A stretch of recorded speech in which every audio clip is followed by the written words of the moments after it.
બન્ની ગજેરાની ધરપકડ કરવામાં આવી, કદાચ જેલ હવાલે હોય તો પણ બન્ની ગજેરા એના ફેસબુક પેજ, પછી ઇન્સ્ટાગ્રામ આઈડી અને યુટ્યુબ ની ચેનલ, એની અંદર અઢળક વિડીયો છે એ અલ્પેશભાઈ ની બદનક્ષી થાય, અલ્પેશભાઈ નું એમાં ઘણું બધું ઘસાતું બોલવામાં આવ્યું. પુરાવા છે એ તો જગ જાહેર છે. જો એ નોટિસ નું પાલન કરવામાં નહીં આવે તો પછી અમારે નિરંજનભાઈ 10 કરોડનો દાવો કરવામાં આવ્યો છે, એને લઈને શું કહેશો? અમે સિવિલ અને ક્રિમિનલ બે રાહ અમે એની સામે પગલા ભરીશું. 22 કે 23 માર્ચ 2025 થી એને વિડીયો અપલોડ કરવાનું બધું ચાલુ કર્યું. એમાં 2 વર્ષની સજાની જોગવાઈ છે અને સાથે સાથે જો કોર્ટ ને યોગ્ય લાગે તો એને સજા રૂપે સમાજ સેવા પણ એની પાસે કરાવી શકે. રૂપેશભાઈ જે પ્રતિષ્ઠા મેળવી છે 10 કરોડ એ હું તો કહું છું બહુ ઓછી રકમ છે. જો કાનૂની નોટિસ થી એ ચેતી જાય અને માફી માંગી લે અને જે વિડીયો એને પબ્લિશ કર્યા છે એ ડિલીટ કરી નાખે તો પછી આપણે આમ જોઈએ તો છેલ્લા કેટલાક દિવસથી ગોંડલની ચર્ચાઓ થઈ રહી છે, પરંતુ કહી શકાય કે ભારતના સૌથી મોટા માર્કેટિંગ યાર્ડના ચેરમેન અને રાજકોટ જિલ્લા ભાજપના પ્રમુખ અલ્પેશભાઈ ઢોલરિયા દ્વારા જે કેટલાક દિવસથી કહી શકાય કે ફેસબુક, ઇન્સ્ટાગ્રામ અને યુટ્યુબના માધ્યમથી જે બન્ની ગજેરા નામનો વ્યક્તિ છે તેમના દ્વારા જે કહી શકાય કે વિડીયો બનાવવામાં આવતો અને તેના પર બદનક્ષીનો દાવો કરવામાં આવ્યો છે.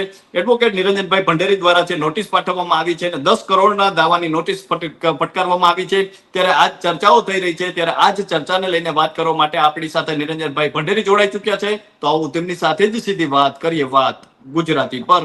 નિરંજનભાઈ, સૌપ્રથમ વાત ગુજરાતીમાં આપનું ખૂબ ખૂબ સ્વાગત કરું છું. નમસ્કાર. નિરંજનભાઈ, જે રીતે દાવો કરવામાં આવ્યો છે, નોટિસ આપવામાં આવી છે, સૌપ્રથમ તો હજુ તો નોટિસ આપવામાં આવી છે, તો શું કહેશો કે શા માટે નોટિસ આપવામાં આવી છે, કઈ રીતે આપવામાં આવી છે અને કયા પુરાવા સાથે આપવામાં આવી છે? જો પુરાવા છે એ તો જગ જાહેર છે. બન્ની ગજેરા એના ફેસબુક પેજ, પછી ઇન્સ્ટાગ્રામ આઈડી અને યુટ્યુબ ની ચેનલ, એની અંદર અઢળક વિડીયો છે એ અલ્પેશભાઈ ની બદનક્ષી થાય, અલ્પેશભાઈ નું એમાં ઘણું બધું ઘસાતું બોલવામાં આવ્યું છે, એવા વિડીયો એને સોશિયલ મીડિયાના માધ્યમથી અપલોડ કર્યા છે. આનાથી તો વિશેષ સારો કોઈ પુરાવો હોય જ ન શકે અને એ જગ જાહેર છે. એટલે આ વિડીયો છે, આ વિડીયો હટાવવા માટે અમે એને નોટિસમાં ચેતવણી આપી છે કે આ વિડીયો છે ડિલીટ કરી નાખો, તમે જ અપલોડ કર્યા છે તો તમે જ ડિલીટ કરો અને અમારી લેખિતમાં માફી માંગી લ્યો, આવી અમે નોટિસમાં એને ચેતવણી આપી છે. જો એ નોટિસનું પાલન કરવામાં નહીં આવે તો પછી અમારે અલ્પેશભાઈ જેમ કીધું એમ કે ભાઈ આપણે ન્યાય મંદિરમાં જઈ અને આની વિધિવત ફરિયાદ કરીશું.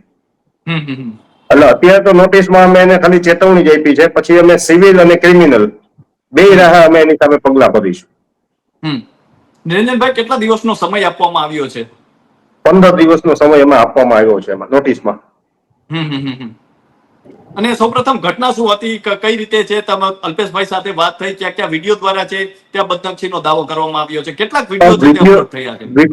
વિડીયો તો ઘણા બધા છે, પણ મને સર્વપ્રથમ 3 વિડીયો મને બતાવવામાં આવ્યા હતા. પછી એ સિવાય ચેનલનો મેં પણ પોતે અભ્યાસ કર્યો હતો અને ઘણા બધા એમાં રેન્ડમ વિડીયો જોયેલા હતા. તો ઘણા બધા વિડીયો છે.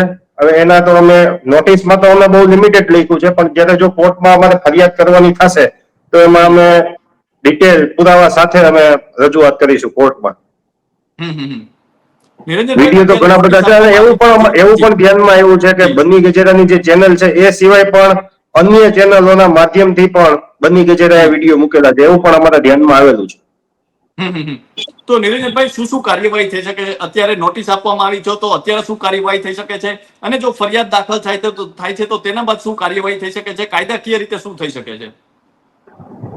બદનક્ષી માટેની જે હમણાં જે નવો જે કાયદો અમલમાં આવ્યો, ભારતીય ન્યાય સંહિતા, કોર્ટમાં એને BNS તરીકે ઓળખીએ છીએ, એની સેક્શન 356 છે, એમાં બદનક્ષી અંગેની જોગવાઈઓ કરવામાં આવી છે. એમાં 2 વર્ષની સજાની જોગવાઈ છે અને સાથે સાથે જો કોર્ટ ને યોગ્ય લાગે તો એને સજા રૂપે સમાજ સેવા પણ એની પાસે કરાવી શકે એવી પણ જોગવાઈઓ એમાં કરવામાં આવી છે અને આની ફરિયાદ છે એ કોર્ટમાં થઈ શકે. જી. અત્યારે જોઈએ તો બન્ની ગજેરાની ધરપકડ કરવામાં આવી છે, પરંતુ અત્યારે જોઈએ તો 15 દિવસનો સમય આપવામાં આવ્યો છે, તો કઈ રીતે તે કહી શકાય કે જે માફી માંગવાનું કહેવામાં આવ્યું છે, નોટિસ છે, તેનો જવાબ કઈ રીતે આપી શકે છે? જો બન્ની ગજેરાની ધરપકડ કરવામાં આવી, કદાચ જેલ હવાલે હોય તો પણ એના એડવોકેટ મારફત જેલમાં બેઠા બેઠા પણ એને નોટિસનો જવાબ આપવો હોય તો એ આપી શકે છે. નિરંજનભાઈ, ક્યાંથી આ વિડીયો છે તે અપલોડ થતા હતા અને હવે જ કેમ કાર્યવાહી કરવામાં આવી, શું કહેશો એને લઈને? શું કહેવા માંગો છો આપ? એ કેટલા દિવસથી વિડીયો છે તે અપલોડ થતા હતા બન્ની માર્ચ ગજેરા દ્વારા ને મને અત્યારે એક્ઝેક્ટ કરવામાં આવી? મને એક્ઝેક્ટ તારીખ યાદ નથી, પણ આઈ થિંક 22 કે 23 માર્ચ જી 2025 થી એને વિડીયો અપલોડ કરવાનું બધું ચાલુ કર્યું. જ્યાં સુધી અમે એનાલિસિસ કર્યું ત્યાં સુધી મંગળિયું ને પેલું મંગળિયું બીજું મંગળિયું એવા જુદા જુદા શીર્ષકો હેઠળ અને ઘણા બધા એને વિડીયો અપલોડ કરેલા છે.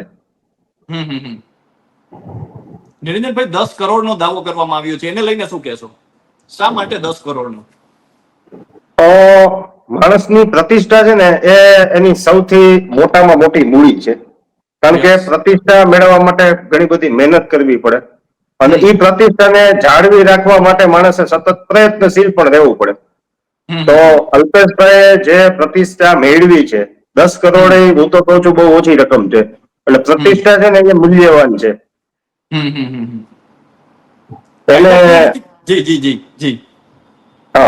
એને કોઈ માણસ કેટલું કમાય છે એની સાથે નથી મૂલવી શકાતું.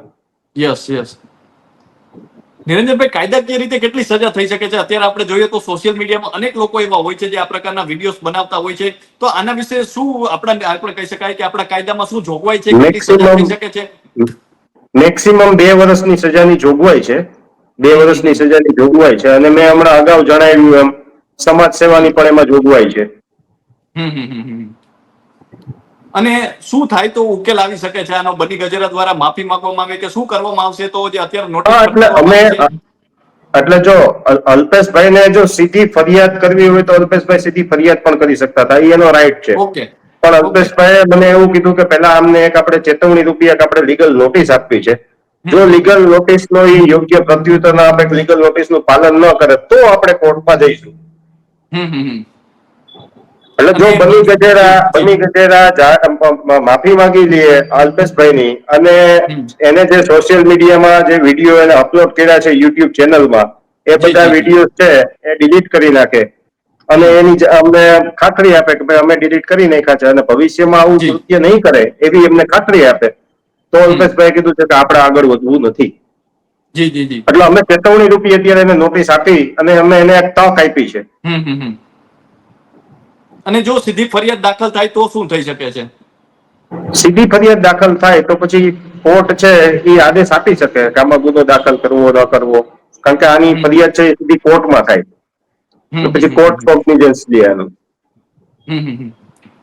શું કહેશો નિરંજનભાઈ, એક વકીલ તરીકે આપની પાસેથી જાણવું છે કે અત્યારે સોશિયલ મીડિયામાં અનેક લોકો એવા હોય છે જે આ પ્રકારના વિડીયો બનાવતા હોય છે, તો કઈ કઈ વાતનું ધ્યાન રાખવું જોઈએ? કઈ એવી કહી શકાય કે લક્ષ્મણ રેખા છે તે ન ઓળંગવી જોઈએ, જેનાથી કહી શકાય કે આવી કાયદામાં પણ જોગવાઈ છે? અનેક લોકો હોય છે કદાચ એમને ખબર નહીં હોય, બેફામ બોલી જતા હશે, પરંતુ ક્યાંક આ પ્રકારની ફરિયાદ દાખલ થાય ત્યારે ખબર પડતી હોય છે.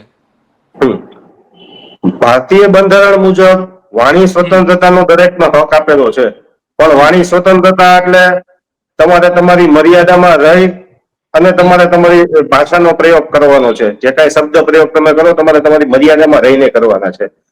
બીજું કે કોઈ પ્રતિષ્ઠિત વ્યક્તિ હોય, એ પ્રતિષ્ઠિત વ્યક્તિની પ્રતિષ્ઠાને હાનિ પહોંચે એવા શબ્દોનું ઉચ્ચારણ કરવું એ પણ બદનક્ષી છે.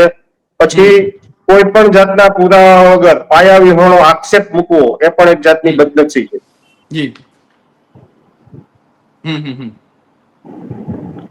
બદનક્ષી માટેના જે કલમ છે 356, એમાં ઘણા બધા અપવાદો પણ આપવામાં આવેલા છે. પણ આજે તમારી પાસે કોઈ પુરાવા નથી ને તમે કોઈની ઉપર ખોટો આક્ષેપ મૂકો છો તો એ બદનક્ષી કેવી કહેવાય. તો એ બાબતનું ધ્યાન રાખવું જોઈએ. આપને અલ્પેશભાઈ સાથે વાત થઈ ત્યારે શું થઈ હતી? શા માટે નોટિસ પ્રથમ આપવામાં આવી? અલ્પેશભાઈ દ્વારા શા માટે નોટિસ આપવામાં આવી એ અંગે આપને શું વાત થઈ હતી અલ્પેશભાઈ સાથે? અલ્પેશભાઈ મને એ જ કીધું કે અલ્પેશભાઈ મારી પાસે જયારે સલાહ લેવા આવ્યા ત્યારે બધું જાણ્યું કે ભાઈ આમાં શું, એટલે મેં એમને કીધું, મેં કીધું સિવિલ રાહે પણ પગલા લઈ શકાય, ક્રિમિનલ રાહે પણ પગલા લઈ શકાય, કોર્ટમાં ફરિયાદ કરવી હોય તો પણ કરી શકાય અને ફરિયાદ કરતા પહેલા એને ચેતવણી રૂપી એક કાનૂની નોટિસ પાઠવવી હોય તો એ પણ આપણે પાઠવી શકાય. એટલે અલ્પેશભાઈએ કીધું કે આપણે સ્ટેપ બાય સ્ટેપ ચાલીએ, આપણે પહેલા એને કાનૂની નોટિસ પાઠવીએ. જો કાનૂની નોટિસ થી એ ચેતી જાય અને માફી માંગી લઈએ અને જે વિડીયો એને પબ્લિશ કર્યા છે એ ડિલીટ કરી નાખે તો પછી આપણે કઈ આગળ નહીં કરીએ. એટલે અમે ચેતવણી રૂપી પહેલા નોટિસ આપી. પ્રત્યુત્તર આવ્યો છે બન્ની ગજેરા તરફથી? નથી આવ્યો, હજી સુધી નથી આવ્યો. અને ક્યારે આપણે જોઈએ તો નિરંજનભાઈ ક્યારે છે બદનક્ષીની ફરિયાદ થતી હોય છે? કારણ કે બોલતા હોય છે લોકો, ત્યારે કહી શકાય કે ક્યારે અલ્પેશભાઈ ઉપર એવું શું બોલવામાં આવ્યું ત્યારથી બદનક્ષી છે તેનો દાવો કરવામાં આવ્યો છે? ઘણું બધું બોલવામાં આવ્યું છે. જી જી જી. એની તો ચર્ચા કરીએ તો બહુ કલાકોની કલાકો વહી જાય એમ છે, પણ એ બધી વસ્તુ જગજાહેર છે. અને ક્યાં સોશિયલ મીડિયાના માધ્યમથી બદનક્ષી છે તે કરવામાં આવી છે? યુટ્યુબ, ફેસબુક અને ઇન્સ્ટાગ્રામ. જી જી જી. તો નિરંજનભાઈ, અંતિમ પ્રશ્ન છે કે હવે આગામી સમયમાં શું થઈ શકે છે? જો તેનો પ્રત્યુત્તર આવે છે તો કહી શકાય કે ઉકેલ આવી જશે, અને જો પ્રત્યુત્તર નથી આવતો તો આગામી સમયમાં શું કાર્યવાહી થશે? અંતિમ પ્રશ્ન છે. તો અમે કાનૂની રાહે પગલા ભરીશું. અને જો પ્રત્યુત્તર આવે છે તો તેનો ઉકેલ આવી જશે? હા. જી જી જી. તો નિરંજનભાઈ, અમારી સાથે જોડાવા બદલ અને આપનો કિંમતી સમય આપવા બદલ ખૂબ ખૂબ આભાર. તો આ હતા અલ્પેશભાઈ ઢોલરિયા, એડવોકેટ નિરંજનભાઈ, અને તેમને જે રીતે વાત કરી કે હાલમાં જે બન્ની ગજેરા છે તેમના પર બદનક્ષીનો દાવો કરવામાં આવ્યો છે, અને હજુ તો કહી શકાય કે જે નોટિસ છે તે આપવામાં આવી છે, એક સમયગાળો આપવામાં આવ્યો છે 15 દિવસનો, અને જો 15 દિવસમાં કોઈ પ્રત્યુત્તર નથી આવતો તો ત્યારબાદ ફરિયાદ છે તે દાખલ થઈ શકે છે અને કાનૂની કાર્યવાહી પણ થઈ શકે છે. તો આજકાલ જે અનેક લોકો આ પ્રકારના સોશિયલ મીડિયામાં વિડીયો છે તે વાયરલ કરતા હોય છે, ત્યારે હાલ જોઈએ તો બન્ની ગજેરા દ્વારા કેટલા દિવસથી જે વિડીયો છે તે વાયરલ કરવામાં આવી રહ્યા હતા, ત્યારે જે બદનક્ષીનો દાવો છે, 10 કરોડની બદનક્ષીનો દાવો છે, તેની નોટિસ આપવામાં આવી છે. તો અત્યારે બસ આટલું જ. ફરી મળતા રહીશું વાત ગુજરાતી પર.